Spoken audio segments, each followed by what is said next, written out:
Zoti Islami, në optikën tuaj, si keni parë zgjedhjet e 11 majit dhe çfarë kanë prodhuar ato përveç Shqipërinë, duke qenë se kryeministri Edi Rama ka marrë 83 mandate, ndërsa opozita, pra konkretisht në këtë rast Partia Demokratike, ka marrë vetëm 50 të tilla, dhe ndërkohë Berisha nuk i pranon pra zgjedhjet duke i kontestuar ato. Në radhë parë të korrigjojmë fjalën zgjedhje, nuk ishte zgjedhje, ishte një farsë elektorale e mirë organizuar nga të dy protagonistët kryesor, komunistët Sali Berisha dhe Edi Rama, dhe praktikisht ishin një farsë që tregoi që në Shqipëri jo vetëm që nuk bëhen zgjedhje të lira e të ndershme, por në Shqipëri pushteti ndahet në tavolinë.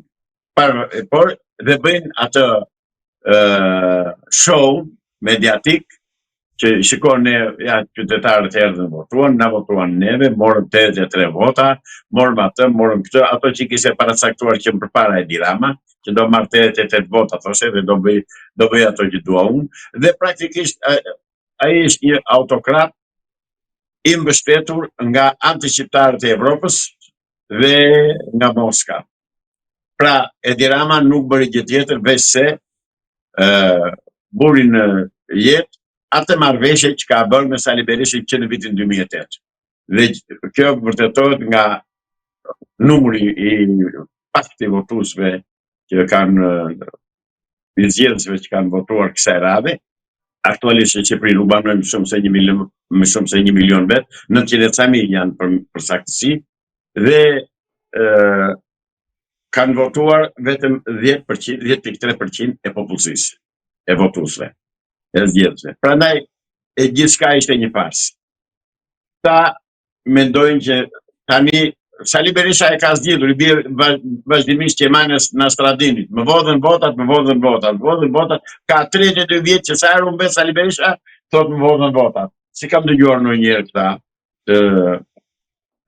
të pjesës tjetër të Partisë Punës, të Edi Ramës që thonë na vodhen votat. Jo, kanë humbur shtetet e tyre. Po Sali Berisha, për të justifikuar qëndrimin në krye të Partisë Demokratike, për të mashtruar siç po vazhdon të mashtronte demokratët dhe shpërtur të tij dhe për budallëkt atyre, ose për servilizëm të tyre, ose për pandeshmëri të tyre, ose për paaftësi të tyre, nuk e di, vuri çfarë do lloj emri që të duash brenda jeme ata.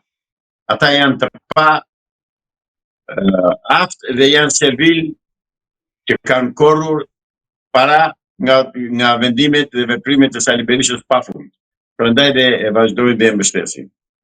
Demokratët e ndershëm nuk kanë lidhje fare me këtë tash kryetë Parti Demokratike. Kjo vërtetohet nga fakti që të dy partitë kanë vendosur një kod zgjedhor me lista të mbyllura. Kjo s'ishte e parë dëgjuar ndonjëherë. Domethënë praktikisht nga listat e mbyllura kanë dalë 95 deputet, praktikisht sipas këtyre. Dhe kanë ngelur për të votuar vetëm 45 veta. Pra dhe ata që votuan kanë votuar për 45 vetë, se të tjerët kanë qenë të emëruar. Pra kemi një parlament të emëruar nga një autokrat, nga një autokrat i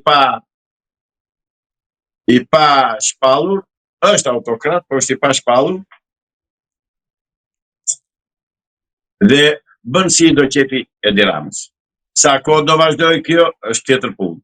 Sa do të njihen këto zgjedhje, prapë është tjetër punë. Zgjedhjet nuk njihen që ta dini. Zgjedhjet janë të parregullta, janë të pandershme, nuk janë zgjedhje, janë thjesht marrëveshje elektorale që kanë bërë të dy kryetarët, Sali Berisha me Edi Rama. Ju si mendoni, ai ka përdorur Edi Rama elementët kriminal në këto zgjedhje ashtu siç pretendon Partia Demokratike dhe vet Berisha, apo kjo është vetëm një akuzë politike që bëhet nga ana e opozitës? Nuk ka pasur nevojë të përdorë falangat kriminale Edi Rama, pra sepse ka pas të zgjidhur problemin, e ka bërë marrëveshje me Sali Berishën dhe nuk do kishte kontestim. Dhe praktikisht që të marrë vetëm 50 vende Partia Demokratike, që dikur ka pasur 70 e ca 68, 69, 70, siç kanë janë bërë zgjedhjet, tani ka ta ndisë 50 vende. Nuk humbi nuk fitoi Edi Rama zotëri. Humbi Sali Berisha sepse nuk e votuan të tij, nuk e votova unë, nuk e votuan me 10 e me 100 demokrat, të cilët nuk vajtën fare në votim se nuk e duan më Sali Berishën në krye të partisë. Dhe këtë do të vërtetoj me një deklaratë të zonjës Argita Berisha para një viti e gjysmë saqë që pyetjes së gazetarëve nëse do kandidonte, po që se Sali Berisha do jepte dorëheqjen, ajo tha shprehimi fjalë për fjalë, do kandidoj që të shkemi të. Ç'do të thotë kjo? Do të thotë që kanë pushtetin, i kanë të tëra vete dhe s'u del dot njëri përballë. Kjo është arsyeja që nuk e votuan Sali Berishën kësaj radhe. Sali Berisha nuk ka turp. Frikë s'ka se ka Beogradin mbrapa, ka Moskën, por nuk ka as turp si njeri, si qytetar njerëse. Nuk mund të thuash gjithë jetën mi vodhën. Çfarë jeti more? Po nëse ti vodhën nik, largohu nga ajo punë se bën dot, dhe një tjetër që s'ja vjedhi. Ka që thjeshtës. Po pse nuk ikën, pse nuk largohet nga drejtimi i Partisë Demokratike? Sepse po u largohet nga Partia Demokratike, ai duhet vënë direkt në burg. Dhe atë ka imunitet, e ka mburoj, ombrell që të shpëtoj burgut. Nuk do të shpëtoj burgut, jo, është i pandehur. Është marrë i pandehur që ditën e hënë dhe do vazhdoj të përgjigjet si i pandehur duke ju renditur akuzat një pas një. Është i pandehur që gjykohet në gjendje të lirë, por në fund fare do dalë atë për atë ku ka punuar.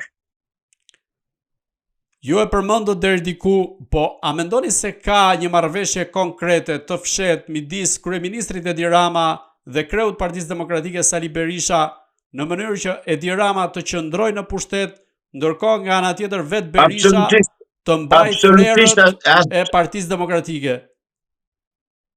Absolutisht ashtu është e vërteta dhe këtë e din dhe gurët e udhës tani, kur thot populli, pra sepse vazhdimi i qëndrimit të Sali Berishës në krye të Partisë Demokratike gjithnjë në humbje, mban në pushtet Edi Ramën. Ka që thjesht, kjo s'do as më nas kalem. Por ka shumë të tjerë që pretendojnë se Berisha qëndron në krye të opozitës vetëm për të mbrojtur veten dhe familjen e tij. Absolutisht po. Pra tërri, për të mbrojtur veten. Por nuk do ta mbrojë dot as veten, se veprimet që ka bërë janë të dukshme, janë të dokumentuara, janë të mirë dokumentuara, të pasqyruara në dokumentat e BKH-s. Janë mbyllur muhabet ato problemet e Sali Berishës me BKH-n, janë shkopsitur dosja. Sali Berisha do dënohet, pikë. Ndërkohë, nga ana tjetër, kryeministri Edi Rama përmes ministrit të drejtësisë Ulsi Maja ka nisur një propozim që synon korrigjimin e SPAK-ut ose më saktë rritjen e nivelit të kontrollit ndaj tij. Ju si mendoni tani që fitoi zgjedhjet Edi Rama dhe ka 83 mandate, a e rrezikon më shumë SPAK-un që ndoshta jo për ta shkrirë, por siç pretendonte Berisha, por për të bërë ato korrigjimet që ta ketë edhe më shumë nën kontroll?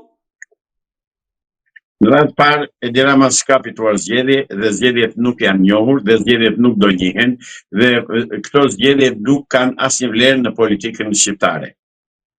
Për këtë jemi plotësisht të qartë. E dyta, dhe sikur të ndodhë kjo që thoni juve, dhe sikur të ndodhë kjo, Edi Rama nuk ka absolutisht nuk ka shans që t'i afrohet SPAK-ut, jo më ta drejtojë, ta dirigjojë zyrtarisht.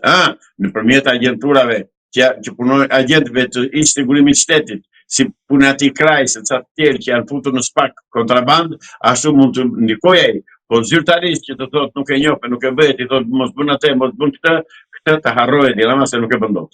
Sepse SPAK-un e komandojnë amerikanët. Dhe nuk do ta lënë amerikanët Edi Rama që të komandojë dhe të thallet me SPAK-un. Të shpreson dhe Berisha, sepse aktualisht krimi i bashkoi në luftë kundër i konvergoi në pikën që quhet SPAK të dy partitë, të dy krerët. Edi Rama dhe Sali Berisha, që të dy kriminal, që të dy vrasës, që të dy hajtut, që të dy të korruptuar, i kanë të tëra zezat. Janë komunistët shqiptarë, zotëri. Janë komunistët shqiptarë që nuk e duan drejtësinë. Këta duan një drejtësi të viteve 45, 46, 47 që ishte me Kovace dhe me Samargjin, gjyqtare prokuror, po jo drejtësi të mirë fillt.